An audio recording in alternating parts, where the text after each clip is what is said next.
Խնդրեմ։ Այլ դրվագ է հայտնի դարձել, օրինակ, որ ՀԵՑ-ը ունի մասնաշենք և ավտոկայանատեղի, որը բնավ չի օգտագործվել ՀԵՑ-ի կարիքների համար։ Օրինակ, այդ տարածքը տրվել է վարձով շուրջ 128,000 դրամով կարծեմ, 128,000 դրամով, 126,000 դրամով ներողություն, բայց ՀԵՑ-ը իր մեքենաները տարել և կայանել է մի ավտոտնակում, այսպես ասած, որի համար ամսական տվել է 12,6 միլիոն դրամ։ Եվ դա փոխկապակցված նաև ձեզ անձ է, այդ անձը։ Պարոն Կարապետյան, մեզ քաղաքացին չի կարող հասկանալ, որ մենք սենց հիմա երկխոսենք, ձեր եթե խոսափողը միացնեն, հա, բայց այսպես ճիշտ չի, էլի, քաղաքացին չի հասկանում դուք ինչ եք ասում, կարձագանքեք։ Նաև տարբեր ապացույցներ են ի հայտ եկել, որ տարբեր հավելագրումներ են եղել քաղաքացիների վրա։ Նաև եղան հայտարարություններ, որ այդ հավելագրումները եղել է Զորամասի վրա,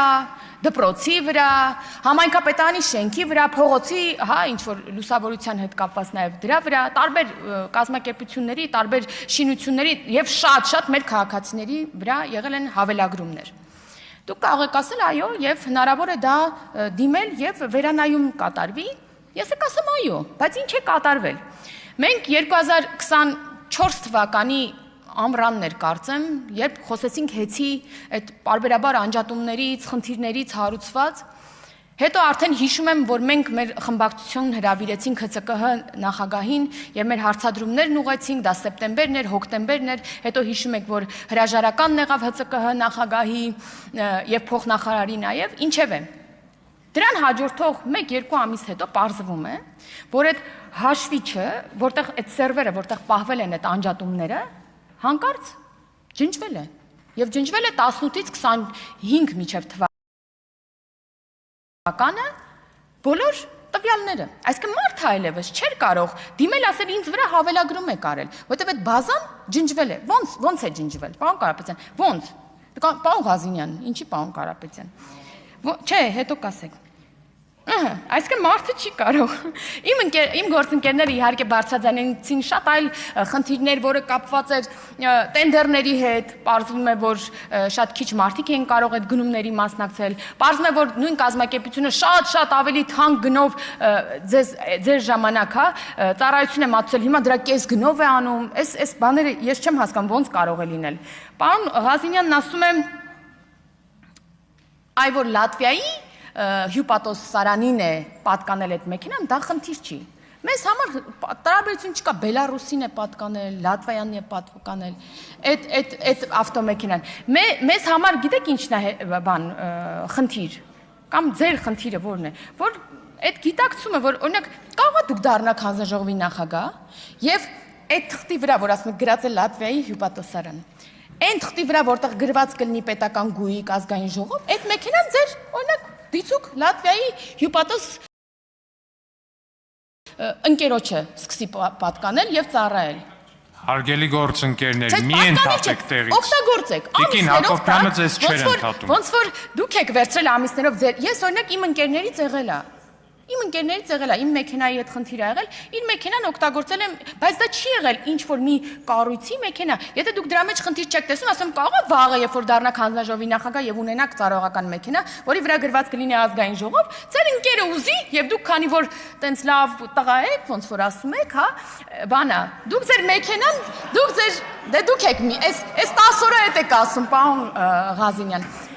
այդ մեքենան տրամադրեք, ասեք դե հիմա իմ ընկերն է հիմա էլ նեղության մեջ, ես որ նեղության մեջ է իր հյուպատոսանի մեքենան տվել է, հիմա էլ ես տամ։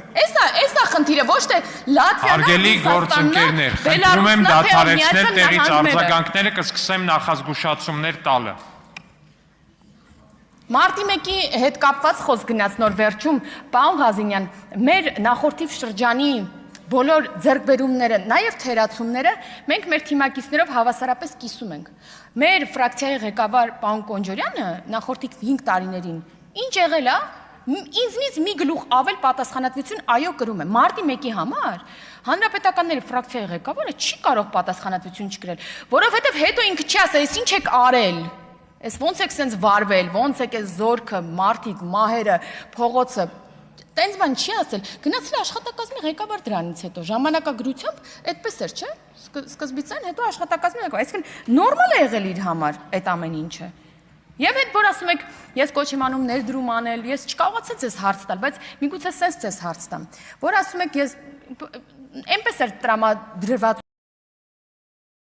հարաբերակցությունից, որևէ մեկը չի խոսում։ Մեկ անձի հաշվով պարտքը բաժանելիս չեք ասում, թե որքանն է մեկ շնչին ընկնող հնան։ Քաղաքականապես գուցե հասկանամ, որ կիսատ-պրատ տեղեկատվություն եք տալիս մարդկանց մոլորեցնելու, ձայն կորզելու համար, բայց մասնագիտական առումով սա ինձ համար անընդունելի ձեռագիր է։ Իսկ այդ պարտքը, որ վերցրել ենք,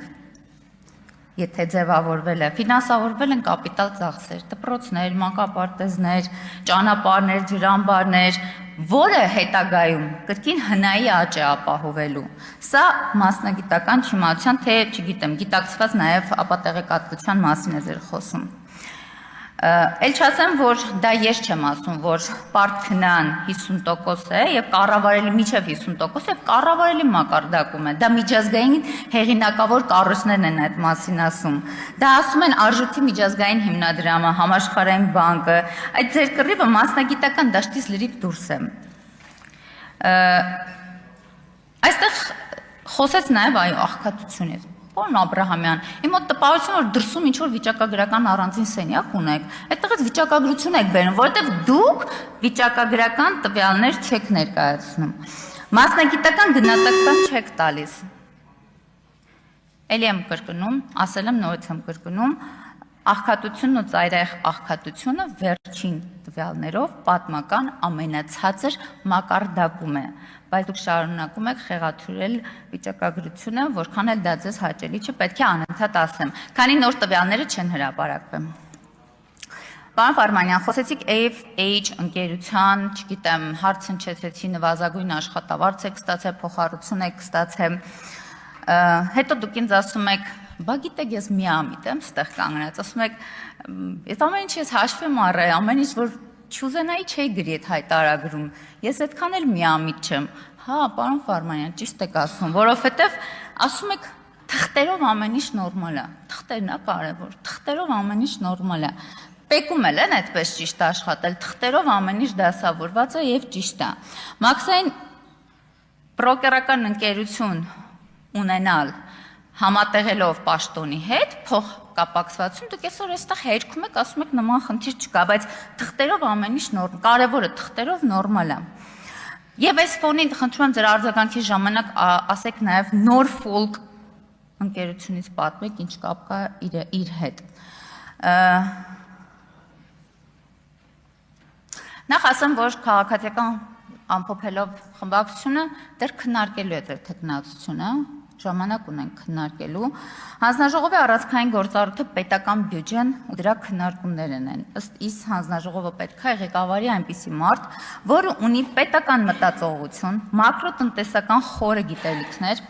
բավարար կոմպետենտություն, ազնիվ մասնագիտական եւ քաղաքական անցյալ։ Կարծում եմ նախկինում ասված ոչ մասնագիտական, ակնհայտ կեղծ թեզերը պետք է թողնենք դրսում, որպեսզի մենք էլ կարողանանք գնահատել նաև ձեր մասնագիտական ունակությունները։ Վերջում ավելացնեմ մի տարբերություն ձեր